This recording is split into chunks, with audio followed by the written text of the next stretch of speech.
অসম পুলিচৰ 5563টা পোষ্টত অনলাইন আবেদন কৰিবৰ বাবে আপোনালোকে প্ৰথমতে ৰেজিষ্ট্ৰেচন কৰিব লাগিব ৰেজিষ্ট্ৰেচন কৰিবৰ বাবে এই যেটো পেজ আছে এই পেজটোলৈকে আহিব লাগিব লিংক ডেসক্ৰিপচন বক্সত দিয়া আছে ডাইৰেক্ট আপোনালোকে ৰেজিষ্ট্ৰেচনৰ যেটো পেজ আছে পেজটোলৈকে আহিব পাৰিব ইয়াত আপোনালোকৰ এই যে ৰেজিষ্ট্ৰেচন ফৰ্ম আছে এই ৰেজিষ্ট্ৰেচন ফৰ্মখন আপোনালোকে ফিল আপ কৰিব লাগিব ইয়াত আপোনালোকৰ ডকুমেন্টছৰ লিষ্ট দিছে কি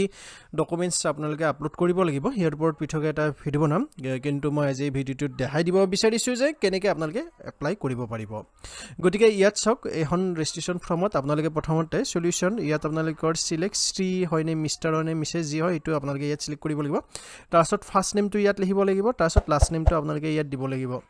দি ইয়াত আপোনালোকৰ ফাদাৰছ নেম দিব লাগিব ইয়াত আপোনালোকৰ মাদাৰছ নেম দিব লাগিব দি ইয়াত আপোনালোকৰ এমপ্লয়মেন্ট এক্সচেঞ্জ নাম্বাৰটো দিব লাগিব এটা এমপ্লয়মেন্ট এক্সচেঞ্জ নাম্বাৰ যদি আপোনালোকৰ নাই তেতিয়াহলে মই এটা ভিডিও বনাইছিলো যত মই আপোনালোকক দেখাই দিছিলো যে এমপ্লয়মেন্ট এক্সচেঞ্জ নাম্বাৰটো আপোনালোকে কেনেকৈ বনাব পাৰিব আৰু যি এপ্লিকেশন আৰু সেই ভিডিওটো যদি চাই তেতিয়াহলে আপোনালোকে 10 মিনিটৰ ভিতৰতে আপোনালোকৰ এমপ্লয়মেন্ট এক্সচেঞ্জ নাম্বাৰটো লবৰ বাবে সক্ষম হ'ব ইয়াৰ পিছত আপোনালোকে ইয়াত আপোনাৰ হাইয়েষ্ট কোৱালিফিকেশন যেটো আছে সেই হাইয়েষ্ট কোৱালিফিকেশনটো ইয়াত আপোনালোকৰ সিলেক্ট কৰিব লাগিব পাৰ্মানেন্ট যেটো ডিস্ট্ৰিক্ট আছে পাৰ্মানেন্ট ডিস্ট্ৰিক্ট আপোনালোকে ইয়াত সিলেক্ট কৰিব লাগিব গতিকে ইয়াত আপোনালোকৰ সিলেক্ট কৰিব তাৰছত জেন্ডাৰ ইয়াত আপোনালোকৰ সিলেক্ট কৰিব লাগিব কাষ্ট আপোনালোকৰ সিলেক্ট কৰিব লাগিব তাৰছত ইয়াত ডেট অফ বাৰ্থ আৰু ইয়াত আপোনালোকৰ আধাৰ নম্বৰ দিব লাগিব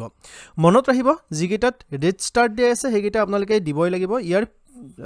আৰু যোনকেইটাত ৰেড মাৰ্ক নাই অৰ্থাৎ ৰেড ষ্টাৰ্ট মাৰ্ক নাই তেতিয়াহলে এইকেইটা আপোনালোকে নিদিলেও চলি যাব তাৰছত ইয়াত আপোনালোকৰ এটো যেটো আছে please select and confirm Euro details before registration data one submitted can not be change ইয়াত জাস্ট ক্লিক কৰিব যদি ডাটা গোটেইনি ঠিকে আছে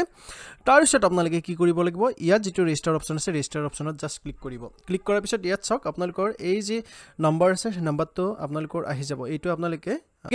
এনেকৈ পঞ্জীয়ন কৰিব পাৰিব আসাম পুলিচৰ যি 5563টা পোষ্ট আছে এই পোষ্টৰ বাবে ইয়াৰ পিছৰ ভিডিওটোত মই আপোনালোকক জনাম যে আপোনালোকে কি ডকুমেন্টছ আপলোড কৰিব লাগিব তাৰছত এটা ভিডিও দিম যত মই আপোনালোকক এপ্লাই কৰি কিনে দেখাই দিম যে কেনেকৈ আপোনালোকৰ বিভিন্ন ধৰণৰ পদসমূহত অনলাইন আবেদন কৰিব লাগিব গতিকে সেই সকলোবিলাকৰ বিষয়ে জানিবৰ বাবে আপোনালোকে ইউটিউব চেনেলটো সাবস্ক্ৰাইব কৰি থবৰ বাবে নাপাহৰিব